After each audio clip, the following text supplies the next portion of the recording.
Hello everyone, welcome to my channel. I am a Chinese tutor. I am making my student everyday Chinese reading video. I will do English reading video for myself because I always believe that the best way to learn languages is reading. Anyone who wants to learn English, please follow me to read. I will read classical works as daily reading. This is 364 5 days challenge. Let's see at the last day what improvement I can get. The first book is A Little Princess by Frances Hodgson Burnett. Now let's begin. A Little Princess by Frances Hodgson Burnett. 1. Sarah.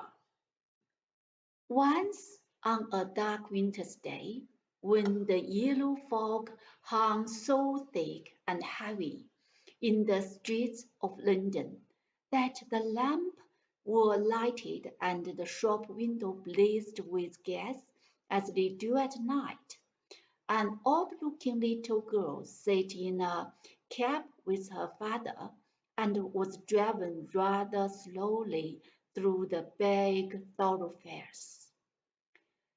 She sat with her feet tucked under her and leaned against her father, who held her in his arm. As she stared out of the window at the passing people with a queer old-fashioned thoughtfulness in her big eyes. She was such a little girl that one did not expect to see such a look on her small face. It would have been an old look for a child of 12. And Sarah Carew was only 7.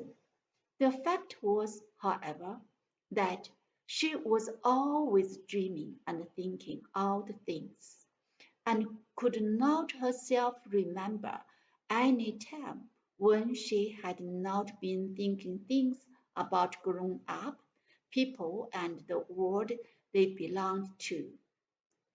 She felt as if she had lived a long, long time. At this moment, she was remembering the voyage she had just made from Bombay with her father, Captain Crewe. She was thinking of the big ship, of the lascars passing silently to and fro on it, of the children playing about on the hot deck, and of some young officers' wives who used to try to make her talk to them and laugh at the things she said. Principally, she was thinking of what a queer thing it was that at one time one was in India, in the blazing sun, and then in the middle of the ocean, and then driving in a strange vehicle through strange streets, where the day was as dark as the night. She found this so puzzling that she moved close to her father. "Papa," she said in a low, mysterious little voice, which was almost a whisper. "Papa." "What is it, darling?" Captain Crewe answered, holding her closer and looking down into her face. "What is Sarah thinking of?" "Is this the place?" Sarah whispered, cuddling still closer to him. "Is it, Papa?" "Yes, little Sarah, it is. We have reached it at last." And though she was only 7 years old, she knew that the felt side when she said it. It seemed to her many years since he had begun to prepare her mind for the place. as she always called it. Her mother had died when she was born, so she had never known or missed her. Her young, handsome, rich, fighting father seemed to be the only relation she had in the world.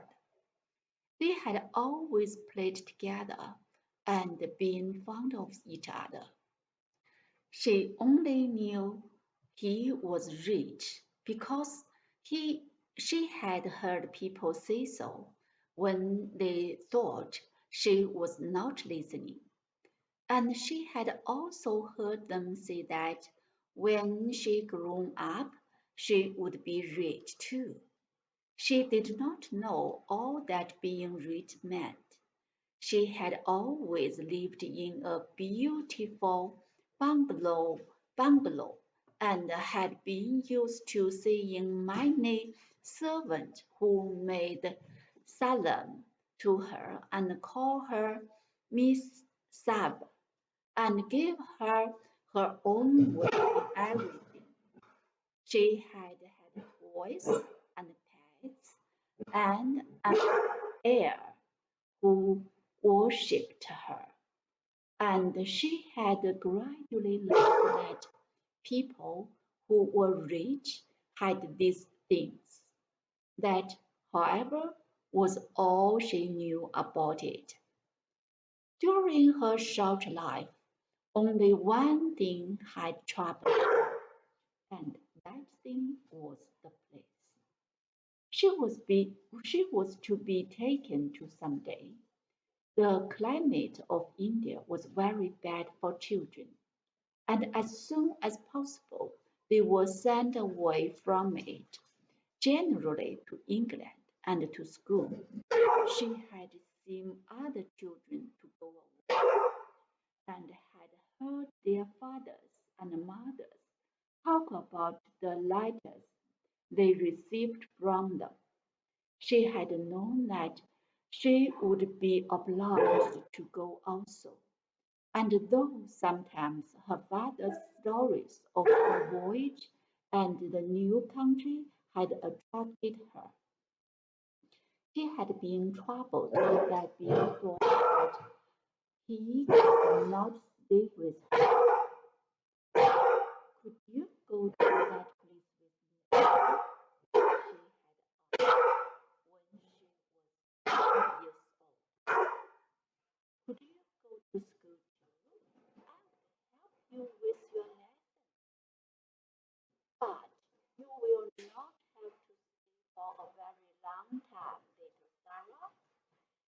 He had always said. You will go to a nice house where there will be a lot of little girls, and you will play together, and I will send you plenty of books, and you will grow so fast that it will seem scarcely a year before you are being enough, big enough, and clever enough to come back and take care of Papa. She had liked to think of that, to keep the house for her father, to ride with him and sit at the head of his table when he had dinner parties, to talk to him and read his books. That would be what she would like most in the world. And if one must go away to the place in England to attend it, she must make up her mind to go. She did not care very much for other little girls, but if she had plenty of books, she could console herself. She liked books more than anything else, and was, in fact, always inventing stories of beautiful things and telling them to herself. Sometimes she had told them to her father, and she had liked them as much as she did. Will Papa she said softly. If we are here, I suppose we must be resigned. She laughed at her old-fashioned speech and kissed her. He was really not at all resigned himself, though he knew he must keep that a secret. His quaint little Sarah had been a great company to him, and he felt he should be a lonely fellow when, on his return to India, he went into his bungalow, knowing he need not to expect to see the little figure in its white frock come forward to meet him. So he held her very closely in his arm as the cab rolled into the big dull square in which stood the house which was their destination. It was a big dull brick house, exactly like all the other in its row, but that on the front door there shone a brass plate on which was engraved in black letters, Miss Minchin, Select Seminary for Young Ladies. "Here we are, Sarah," said Captain Carew, making his voice sound as cheerful as possible. Then he lifted her out of the cab, and they mounted the steps and rang the bell. Sarah often thought afterward that the house was somehow exactly like Miss Minchin. It was respectable and well furnished, but everything in it was ugly, and the very armchairs seemed to have hard bones in them. In the hall, everything was hard and polished. Even the red cheeks of the moonface on the tall clock in the corner had a severe, varnished look. The drawing room in which they were ushered was covered by a carpet with a square pattern upon it. The chair was square, and a heavy marble timepiece stood upon the heavy marble mantel. As she sat down in one of the stiff mahogany mahogany chair, Sarah cast one of his quick look about her. "I don't like it, Papa," she said. "But then I dare say soldiers, even brave ones, don't really like going into battle." Captain Carew laughed outright at this. He was young and full of fun, and he never tired of hearing Sarah's queer speeches. "Oh, little Sarah," he said, "what shall I do when I have no one to say solemn things to me? No one else is as solemn as you are." "But why do solemn things make you laugh so?" inquired Sarah. "Because you're such fun when you say them," he answered, laughing still more. And then suddenly he swept her into his arms and kissed her very hard, stopping laughing all at once, and looking almost as if tears had come into his eyes. It was just then that Miss Minchin entered the room. She was very like her house, Sarah felt. Tall and dull, and respectable and ugly. She had a large cold fishy eyes, and a large cold fishy smell. It spread itself into a very large smell when she saw Sarah and Captain Crew. She had heard a great many desirable things of the young soldier from the lady who had recommended her school to him. Among other things, she had heard that he was a rich father who was willing to spend a great deal of money on his little daughter. It will be a great privilege to have charge of such a beautiful and promising child, Captain Crewe, she said, taking Sarah's hand and stroking it.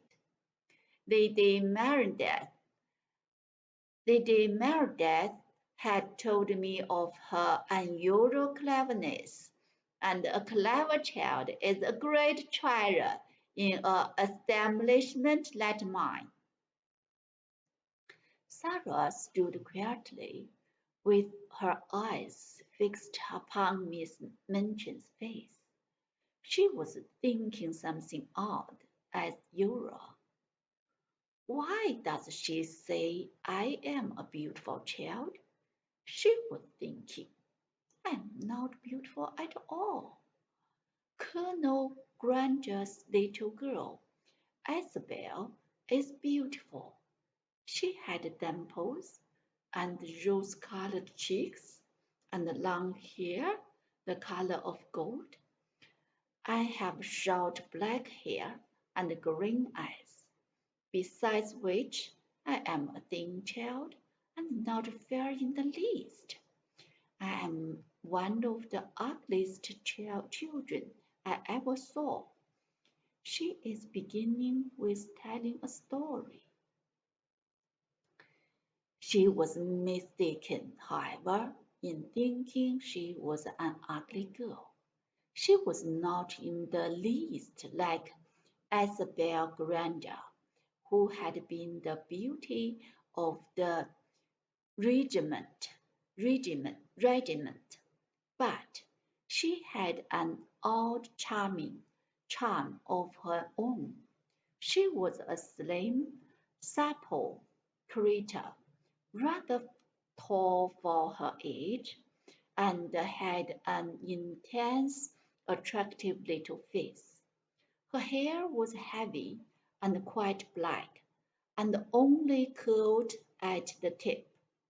Her eyes were greenish gray, it is true, but they were big, wonderful eyes with long black lashes. And though she herself did not like the color of them, many other people did. Still, she was very firm in her belief that she was an ugly little girl, and she was not at all elated, elated by Miss Minchin's flattery. I should be telling a story if I said she was beautiful, she thought, and I should know I was telling a story. I believe I am as ugly as she is in my way. What did she say that for? After she had known Miss Minchin longer, she learned why she had said it. She discovered that she said the same thing to each papa and mamma who brought a child to her school. Sarah stood near her father and listened while she and Miss Minchin talked. She had been brought to seminary because Lady Meredith's two little girls had been educated here, and Captain Crewe had a great respect for Lady Meredith's experience. Sarah was to be what was known as a palo border, and she was to enjoy even greater privileges than Paula Border usually did. She was to have a pretty bedroom and a sitting room of her own. She was to have a pony and a carriage, and a maid to take the place of the heir who had been her nurse in India. I am not in the least anxious about her education, Captain Carew said, with his gay laugh, as she held Sarah's head and patted it. The difficulty will be to keep her from learning too fast and too much. She is always sitting with her little nose burrowing into books. She doesn't read them, Miss Minchin. She gobbles them up as if she were a little wolf instead of a little girl. She is always starving for new books to gobble, and she wants grown-up books, great big fat ones, French and German as well as English, history and biography and poets and all sorts of things. Drag her away from her books when she reads too much. Make her ride her pony in the road, or go out and buy a new doll. She ought to play more with dolls. Papa, said Sarah, you see, if I went out and bought a new doll every few days, I should have more than I could be fond of. Dolls ought to be intimate, intimate, intimate friends. Dolls ought to be intimate friends. Emily is going to be my intimate friends. Captain Crewe looked at Miss Minchin, and Miss Minchin looked at Captain Crewe. Who is Emily? She inquired. Tell her, Sarah, Captain Crewe said, smiling. Sarah's green-grey eyes looked very solemn and quite soft as she answered. She is a doll I haven't got yet, she sighed. She is a doll Papa is going to buy for me. We are going out together to find her. I have called her Emily. She is going to be my friend when Papa is gone. I want her to talk to about him. Miss Minchin's large fishy smile became very flattering indeed. What an original child, she said. What a darling little creature. Yes, said Captain Crewe, drawing Sarah close. She is a darling little creature. Take great care of her for me, Miss Minchin. Sarah stayed with her father at his hotel for several days. In fact, she remained with him until she sailed away again to India. They went out and visited many big shops together and bought a great many things. They bought, indeed, a great many more things than Sarah needed. But Captain Crewe was a rash, innocent young man, and wanted his little girl to have everything she admired and everything she admired himself. So between them, they collected a wardrobe much too grand for a child of 7. There were velvet dresses trimmed with costly fur, and these dresses, and embroidered ones, and hats with great soft ostrich feathers, and ermine coats, and muffs, and boxes of tiny gloves and handkerchiefs and silk stockings in such abundant supplies that the polite young women behind the counters whispered to each other that the old little girl with the big solemn eyes must be at least some foreign princess, perhaps the little daughter of an Indian Rajah.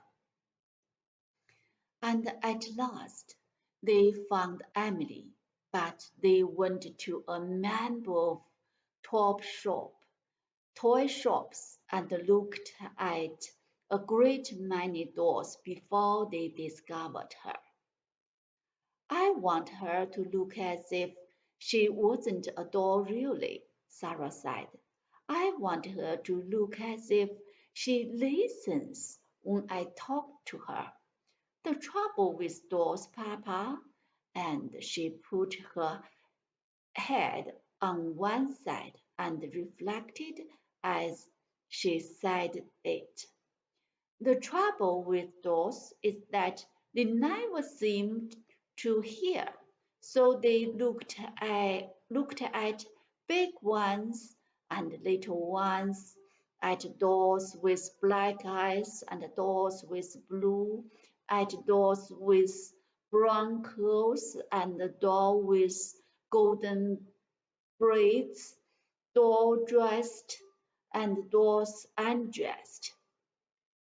"You see," Sarah said, when they were examining one who had no clothes, "if, when I find her, she has no frocks, we can take her to a dressmaker and have her things made to fit. They will fit better if they are tried on."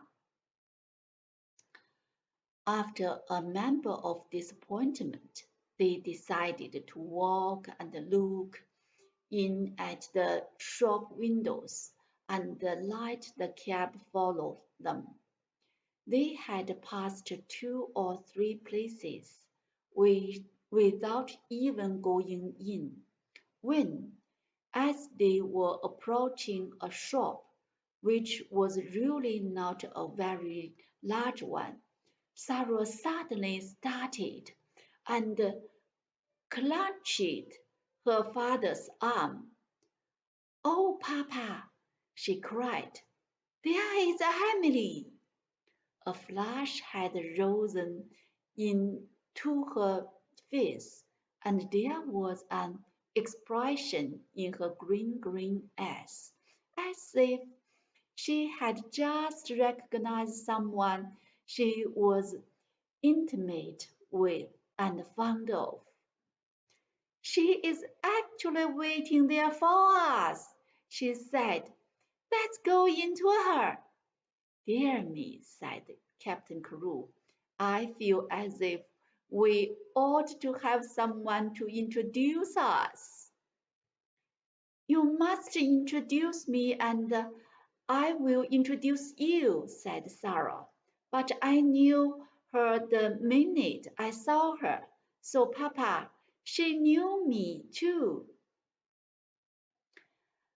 Perhaps she had known her. She had certainly a very intelligent expression in her eyes when Sarah took her in her arms. She was a large doll, but not too large to carry about easily. She had the naturally curling golden brown hair, which hung like a mantle about her, and her eyes were a deep clear grey-blue, with soft thick eyelashes, which were real eyelashes and not mere painted lines.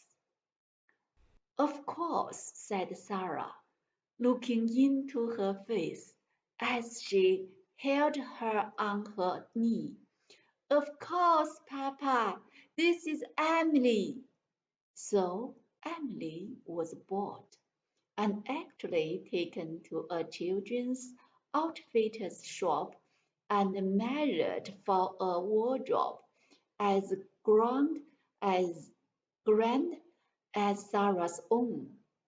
She had lace frocks too, and velvet and muslin ones, and hats and coats and beautiful lace-trimmed underclothes and gloves and handkerchiefs and furs.